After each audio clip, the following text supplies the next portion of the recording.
Penyanyi religius Sulis lama tak terdengar namanya di panggung industri musik tanah air. Penyanyi wanita yang kerap mengeluarkan single musik bersama Haddad Alwi itu pun saat ini menghilang sejak memasuki era 2000-an. Lalu, kemana Sulis sekarang? Saat ditemui di kawasan Cikini, Jakarta Pusat belum lama ini, pemilik nama asli Sulistiowati itu rupanya masih aktif menjadi seorang penyanyi dengan menggelar konser mini.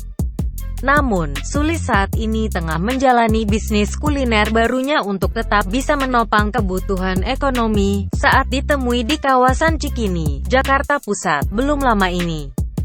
Bisnis kuliner yang ia beri nama Bebek Manja ini, dijalankan bersama teman-teman dari panti asuhan yang ia urus selama ini dari salah satu pondok pesantren di Solo, Jawa Tengah.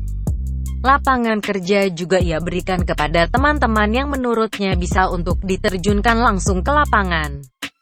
Bisnis barunya itu kini telah tersedia di 3 tempat, yakni Cikini, Pasar Santa dan Tomang. Selain itu, Sulis juga rajin untuk membuat konser mini dengan menyanyikan lagu hitsnya di 3 tempat untuk menghibur para pembeli. Walaupun tengah disibukkan dengan bisnis kuliner, Sulis menegaskan tidak sama sekali akan meninggalkan dunia tarik suara.